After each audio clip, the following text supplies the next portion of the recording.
beautiful lovelies of the world, it is me, Queen Nightmare. I am sorry you couldn't hear me. My cord is tangled up. Anyways, I got it now. How are you guys today? I am going to do another part to, the Wattpad series, You Are My Sunshine.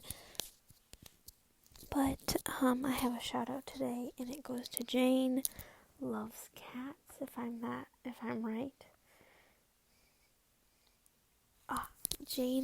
I love cats, and I will give more information on that later, but here is third part of You Are My Sunshine.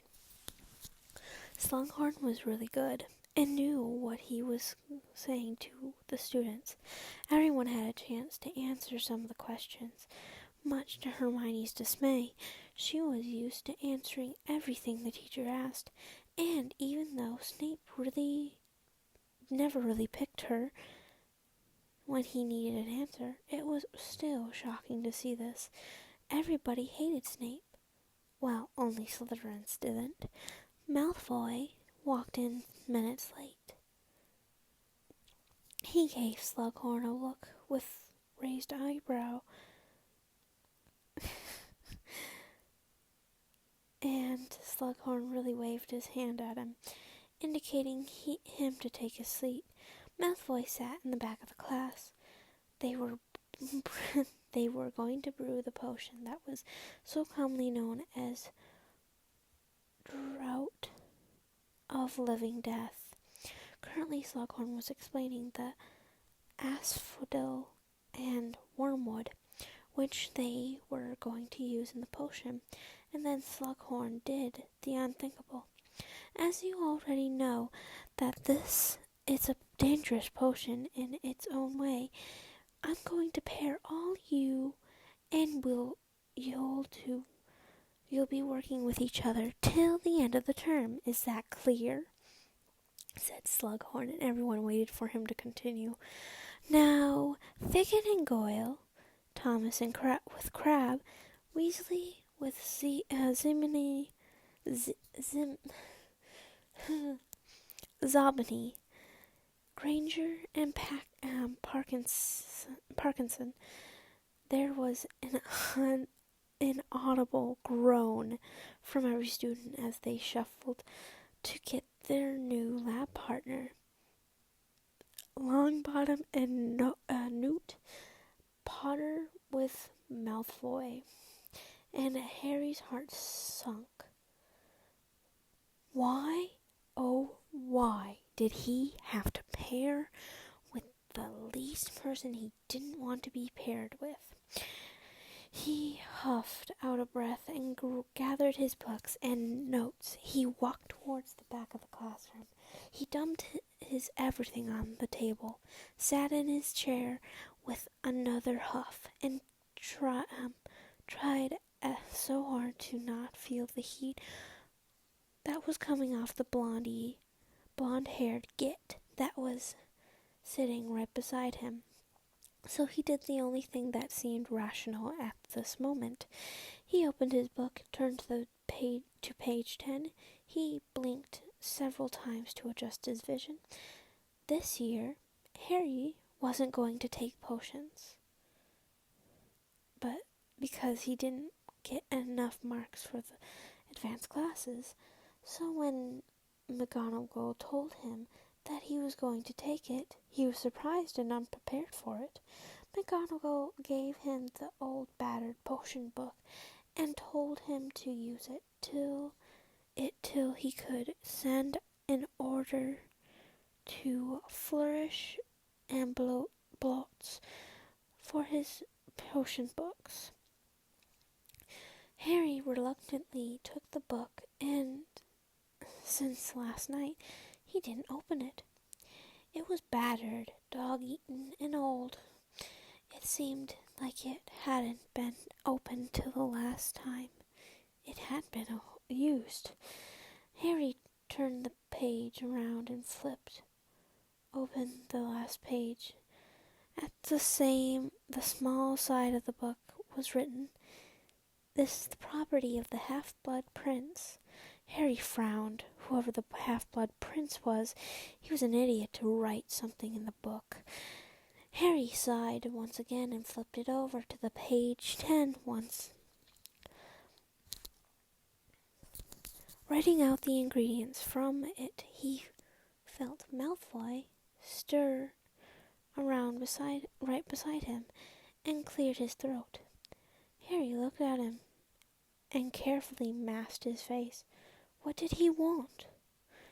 Potter, both of us know that I'm good at potions.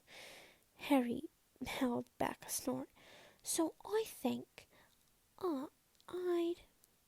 it'd be wise if you'd go and get the ingredients. I'll be at the cauldron to heat it up.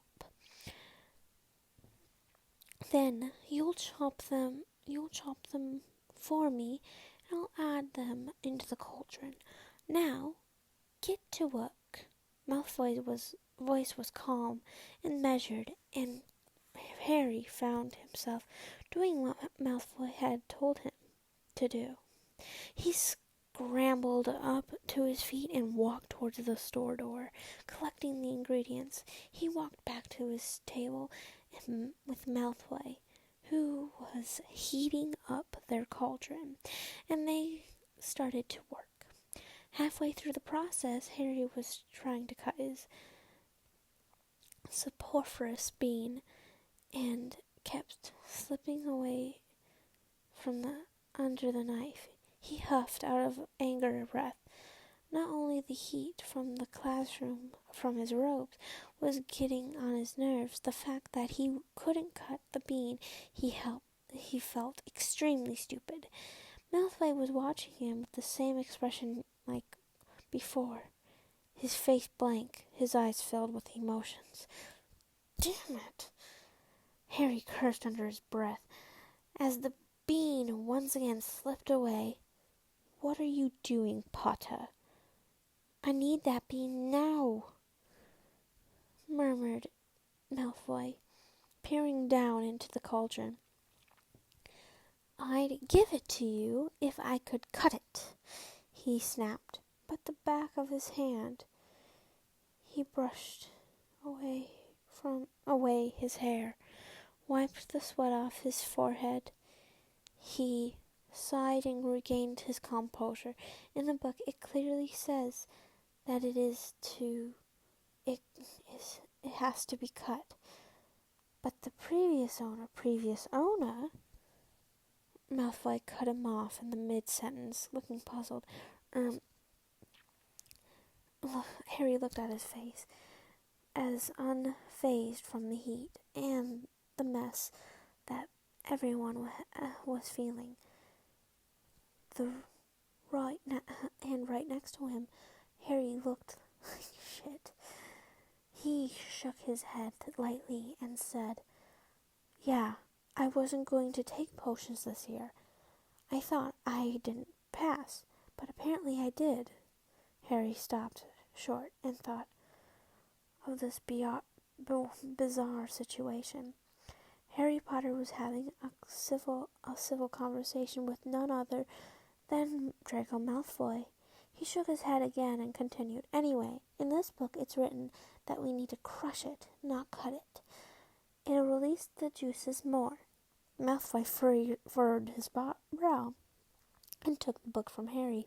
He read the instructions that indicated Harry to do as the book said.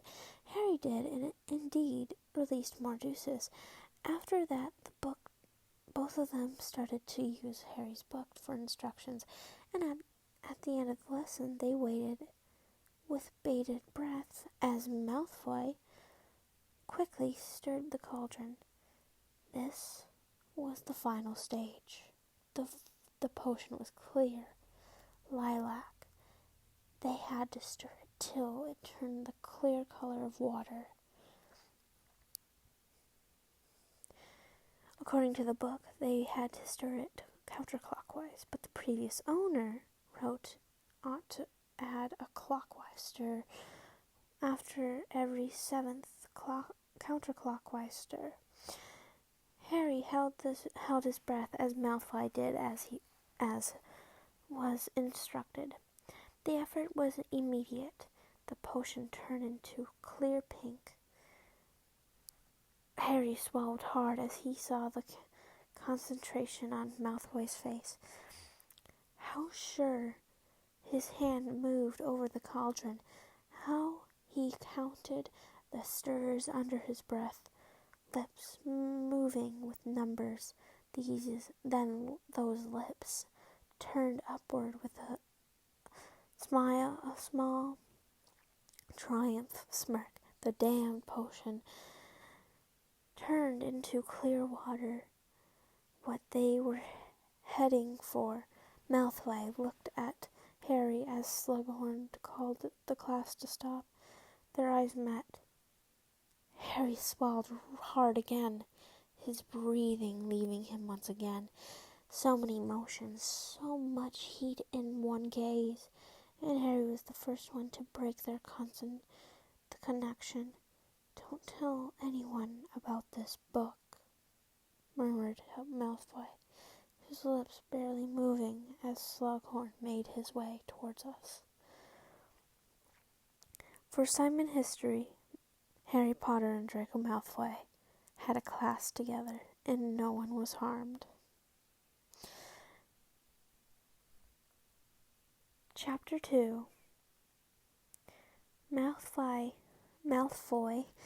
looked like shit.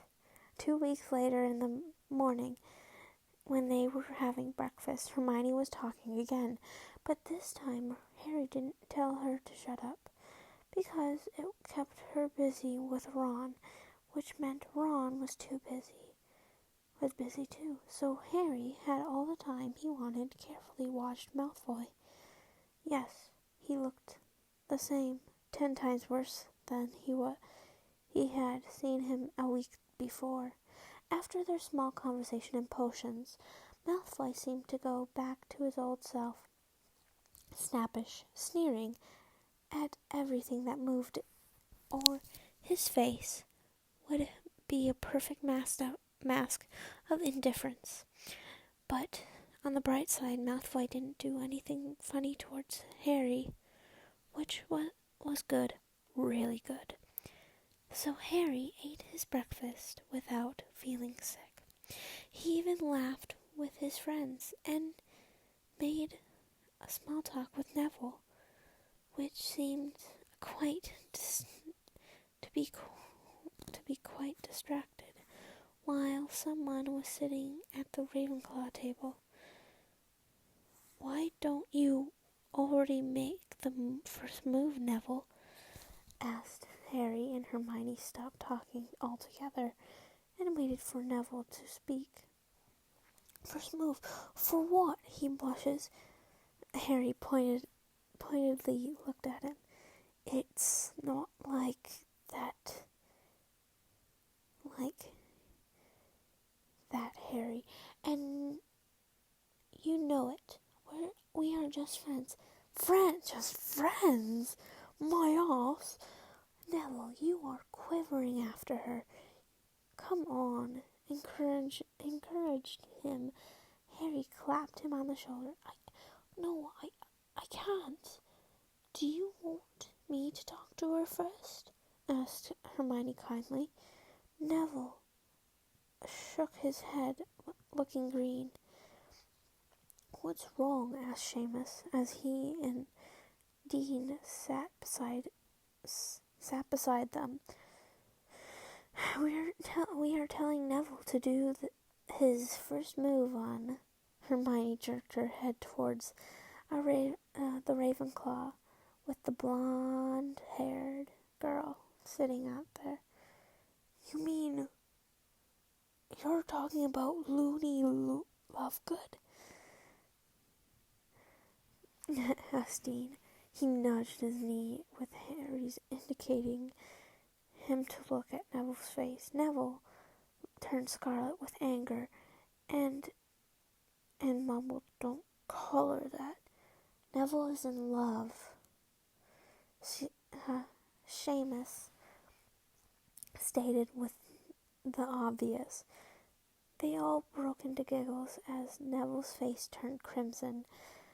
I hate you all, he mumbled once again, not meaning it, obviously, shouldering his bag and walked away from them. Oh, come on, mate, Ron called after him. Come back, Neville. We are sorry, said Seamus, though he couldn't quite keep the smile off his face. But he didn't come back, so they all lapsed into silence. Dean and Seamus were still chuckling under their breath as Ginny joined them. Morning, all. What's up? She asked as she looked at their flushed faces. She turned to Dean as he started to tell her what did happen moments back. I'm going to stop it there because I'm going to talk more about this, about the shout out. She has been commenting on my stuff for a couple of weeks, maybe. Is it weeks? A week, maybe. She has commented on all my stuff, and I want to give her a shout out because she asked for one. But thank you so much, Jane, I love cats, for being a subscriber. I love you guys so much. Give her some love as well. Do not hate on any of my shout outs. Please give my channel and my subscribe button some love if you really do like my videos. I love you guys so much. Bye bye.